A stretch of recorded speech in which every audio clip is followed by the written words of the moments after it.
Harihi Om. Sahana Bhavatu, Sahanau Bhunaktu, Sahaviryan Karavavahai, Tejasvinavadhitamastuma Vidvishavahai. Om Shanti Shanti Shanti. Om Jaya Shri Krishna Chaitanya Prabhu Nityananda, Shri Advaita Gadadhara Shiva Sari Gaura Bhakta Vrinda. Hare Krishna Krishna Krishna Hare Hare, Hare Rama Rama Rama Hare Hare. Jai. So now we've had Balaram in Dwarka, and he's gotten Krishna's army because Arjuna accepted Krishna. Then Duryodhana then immediately took his leave, thanking Krishna. Then he went to Balaram's palace to speak to him, to get him to fight for them, because he knows he's always been supportive. But Balaram points out that, he's always been equal to both sides, and like that, because of the relationships, and so therefore then there should not be, something should be worked out. But because Krishna has already taken the Pandava side, then he can't go against Krishna, and so therefore he says that he won't fight for either side. So then Duryodhana leaves. But the thing to understand is Balaram knows if Krishna's already taken the Pandava side, they've already won. The Kauravas have lost, so then why get involved? Because Krishna is the origin, so what he wants, that's what will happen. Like that, because it's his energies. Balaram stood up and embraced Duryodhana. Knowing that Krishna had sided with the Pandavas, he considered the Kauravas already defeated. So that's why he said, fight according to Kshatriya principles, may good fortune be yours. He just leaves it at that. He does nicely, he'll get, the benefit. Duryodhana left Balaram's palace and went to see Kritavarma, the Yadava commander-in-chief. So this is the Yadava commander-in-chief. He's already gotten the army, but now he wants the commander-in-chief. So he's not just satisfied with that. He just has to get everybody he can. He asked for his help, and Kritavarma, in accordance with Kshatriya custom, could not refuse. He agreed to fight on the Kaurava side along with the 1,000,000 warriors already given by Krishna, so then he becomes their commander-in-chief. Right? Instead of just taking it, they'll come with the commander-in-chief. No, he has to go and get it. Thus he gathered the army and prepared to leave with Duryodhana. Surrounded by the terrible-looking forces and with Kritavarma by his side, Duryodhana headed back towards Hastinapur with a light heart. In Krishna's chamber, Arjuna and Krishna were alone. Krishna asked, "Why did you choose me rather than my army, especially knowing that I will not fight?"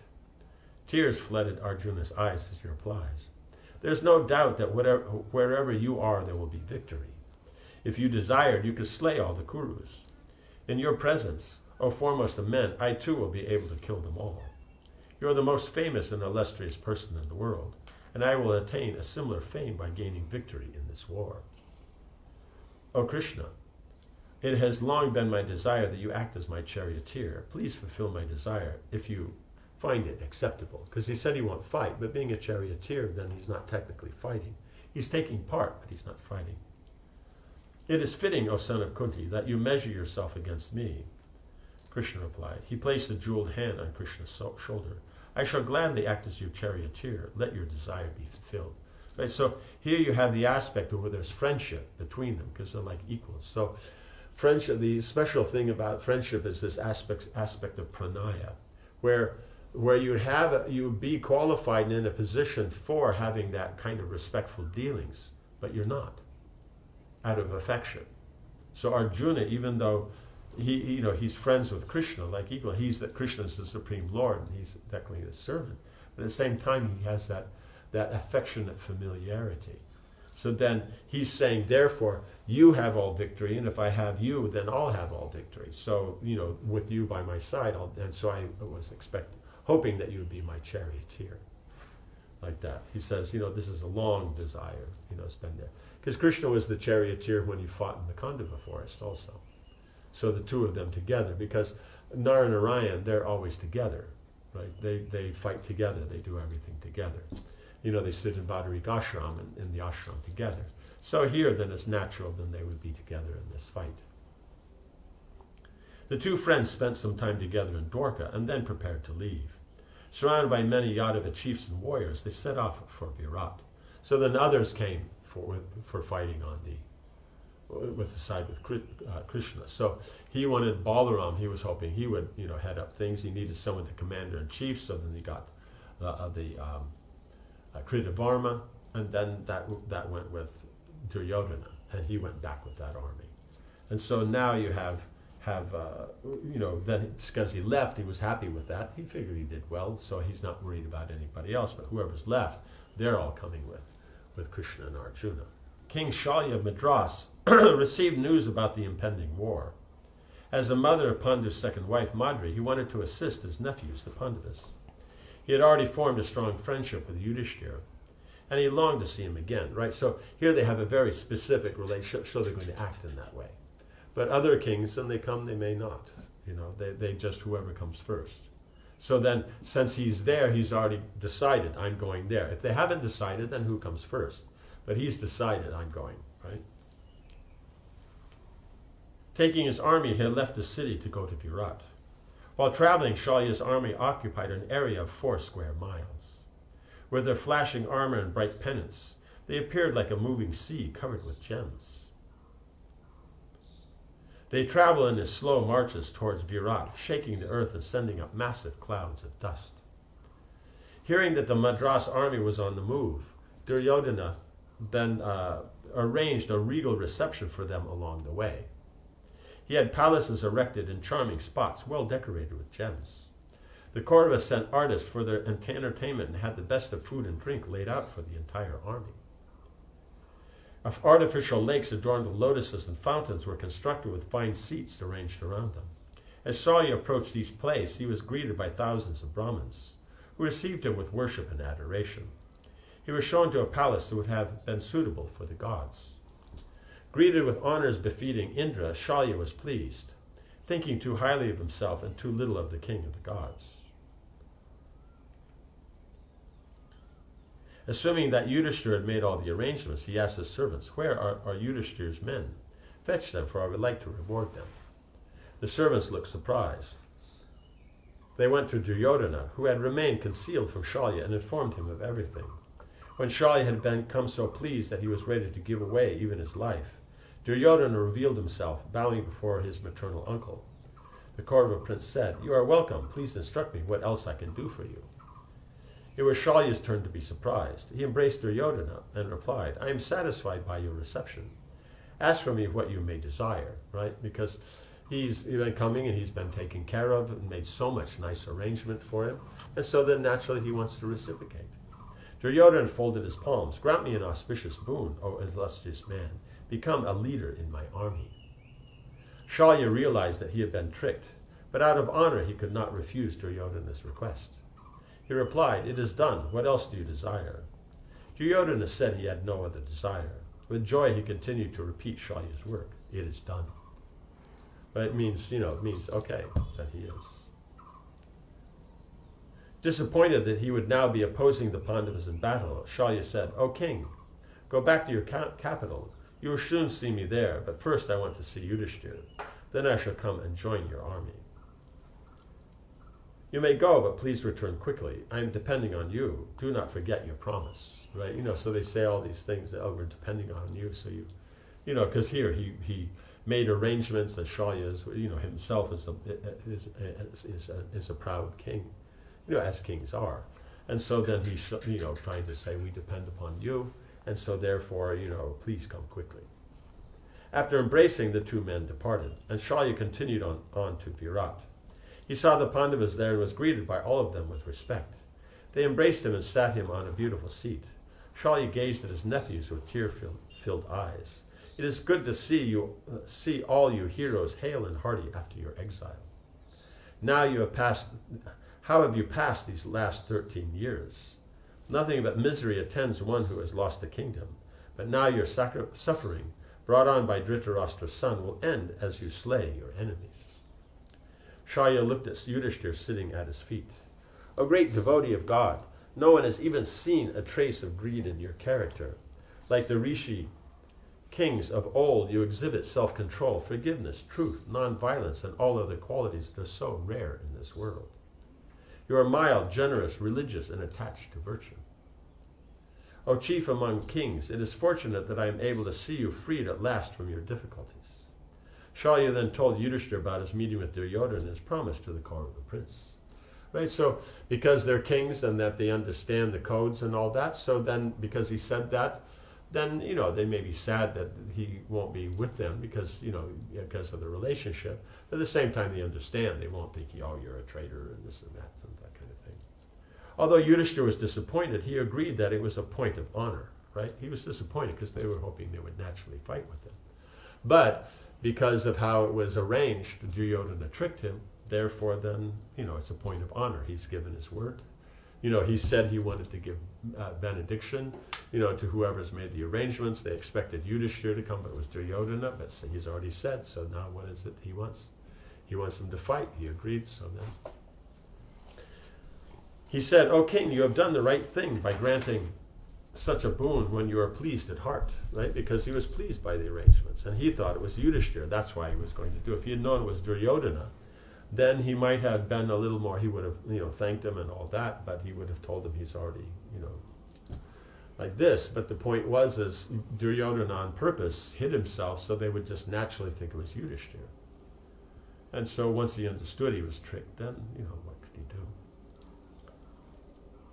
You had no choice, and I do not criticize you for it. It's just like Yudhishthira was tricked into the gambling match and all this. So in other words, Duryodhana, all he's doing is tricking people all along.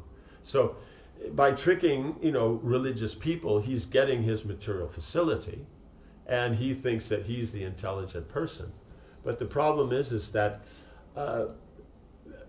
improper action doesn't last. Only that gained by proper action lasts. And in this material world, even pious action is still temporary, but only if one's God conscious. That action, that gives eternal results by bringing one to actually realize your relationship with the Supreme. So we see here is that, he understands how it's done because he's been tricked in the same way. Still, I have a request. You can do us a great favor in the coming war with our cousins. It is well known that you are a charioteer without equal in this world. I have no doubt that when the final battle takes place between Arjuna and Karna, you will be asked to drive Karna's chariot. At that time, you should do whatever you can to discourage Karna and take away his energy to fight. Although it is improper to ask this of you, O hero, still I ask it out of fear of the Suta's son. We must, by any and all means, defeat that evil-minded one, right? Because Arjuna has Krishna as the chariot driver, and he says, how do you say, right, without equal in this world. But Krishna is the chariot driver without equal in the cosmos. But on earth, then we see is Shalya is the best. So then they'll naturally want him to be the chariot driver for Karna, when Karna fights with Arjuna. Now, of course, we've seen that Karna's been beaten, twice in one day at Virat before, and then previously the Gandharvas defeated it, and then Arjuna defeated them. So we can see Arjuna is the superior warrior. But Karna is a great, is a great warrior. And during battles, you can't always tell how things will go. Sometimes the weaker person becomes victorious, So you want to be very, very careful about that. So it's not just because you're the stronger or the better one that you always win. Generally speaking, you would, but sometimes it doesn't. So Yudhishthira's worried that we want to make sure from all sides. Shalya felt pleased that, although he'd been forced into fighting for Duryodhana, there was still something he could do for Yudhishthira. Right? Because otherwise, then it would have been just he goes and then he'll do his best on that side. But he's saying you do what you can to kind of reduce his spirit, like that. The news of the Pandavas' exile had greatly upset him. It was outrageous that the Kurus had allowed such a thing to happen. His brother-in-law Pandu would have been mortified if he had been alive. How could the Kurus expect any good fortune when they injured men of the Pandavas' caliber, and especially when they insulted a woman like Draupadi? Like, they can't get anything. It's just a matter of time before something gives fruit. So this war, and in 18 days, everybody that they know is destroyed, including Duryodhana, all his brothers. That's the fruit of having injured the Pandavas and insulted their wife. But all they're looking at is, we did it, we're living good, so maybe fate's on our side.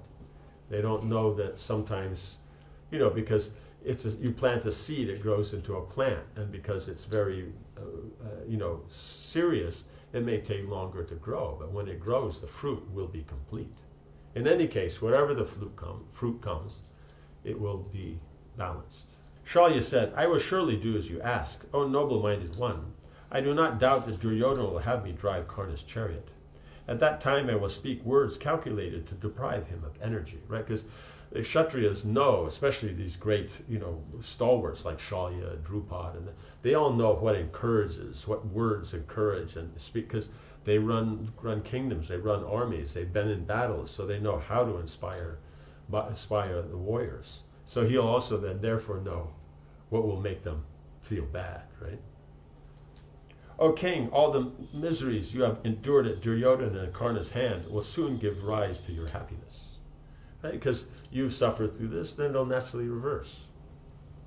This is the way of the world, right? If there's good, it will go bad. If there's bad, it'll go good. So the only way to actually solve it is by God consciousness. Get out of the cycle of samsara and go back to Godhead. So he's just saying this is the way of the world. O hero, do not blame yourself. Everything is under the control of supreme destiny. It is the Lord's arrangement only that great personalities like you suffer difficulties, right? Because otherwise they do nothing to cause that. So therefore the Supreme may bring that about to show the example. You could say, oh, but why do you do that? It's like, what other book is being read 5,000 years later? Or like the Ramayana, wrote millions of years ago, and it's still being read? Right? It's like that. So, like that. All the great books, you always see that the hero, there's some element of there, and then there's some difficulty, and then that difficulty is overcome, and then the glorious position is achieved. So these are the stories that last. And so, of all wars, the Ramayana and the Mahabharata, these are the greatest wars that have ever been. And so people today are still hearing them. So one can complain all one wants, but hey, that's why you're reading it. Right? Even the gods are sometimes obliged to suffer. I have heard that Indra has had to endure much misery along with his queen. Yudhishthira asked Shalya to tell the story of Indra and how he had suffered. The Madras king recited the history in detail. Shalya was well known for his wisdom and knowledge. And even the Brahmins came forward to hear him speak. So when he spoke, the Brahmins came, because otherwise they know all these stories, but when he spoke, he'll speak with a particular wisdom, and realization that's there of its practical application. So they'll come forward to sit here. After speaking with the Pandavas for hours, it was time for Shalya to depart. Yudhishthira again worshipped him with due honor and reminded him of his promise. Assuring Yudhishthira that he would do whatever he could to assist him, Shalya bid the Pandavas farewell and made his way to Hastinapur. After Shalya's departure, Satyaki returned from Dwarka. He brought with him a huge army consisting of chariots, horsemen, elephants, and infantry. Bearing battle axes, swords, spears, lances, mallets, clubs, maces, and bows of all sorts. The army appeared like clouds with lightning, a full akshauhini in number. It merged with Yudhishthira's forces like a river entering the sea. So already there's so many armies there, and then they come in and then just become part of this. One after another, different kings came to Yudhishthira's side. Drishtaketu, the king of the Chedis, came with another akshauhini division, as did the king of Magadha, Jayatsena. The two kings, Pandya and Virat, also each supplied an akshauhini of powerful warriors. Finally, Drupad brought his army, assembled from various countries, and led by his two sons, which amounted to 2 full akshauhinis. Within only a few months, 7 akshauhinis stood ready at Virat's to fight for the Pandavas. So he got 7 together. In Hastinapur, various other kings were coming to assist Duryodhana. They amassed 11 akshauhinis. Right, so we see here Shalya and his warriors, how big they are. That may have been an akshauhini. So then that would have been 8 and 10. but because of the trick, now it was 11 and 7. The soldiers, and also then you have the warriors from Dwarka, like that. The soldiers crowded Hastinapur and its surrounding regions, so there was hardly any free space anywhere. Duryodhana had arranged for a vast army of Vaishyas and Shudras, greater in number than even the warriors themselves, to ensure that the soldiers received sufficient care while they awaited the order to march into battle. Right? So all these others are taking care of all them. So there's, it's again, it's like an army of them. There's just so many. They're taking care of all these armies. All that remained to be done was to meet with the Pandavas or their emissaries, if no agreement could be reached, and Duryodhana planned for no agreements, then war would begin. The Kurus, informed that a messenger was on his way, waited. The Kurus, informed that a messenger was on his way, waited expectantly. So now they both are ready. They have their armies, and the whole world has been divided between the two parties. And now it's like you have your might, and so now it's, okay, now we discuss. That would be always the thing. There's going to be a war. There's a final thing if there can be a discussion, because war, it's always better to not have war, because in war you never know how it'll go, and in war there's so much loss. And so it's never your first choice. Your first choice is always going to be, conciliation. That's always going to be the first. But if that doesn't work, then we'll see. So now they're all ready for the fight, and now they're checking and seeing what's happening. They're waiting for remember, Drupad said he'll send his priest. So then how that goes, we'll see, in the next discussion. Om Hare Krishna, Krishna Krishna, Hare Hare, Hare Rama, Rama Rama, Hare Hare. Jai Srila Prabhupada ki jai.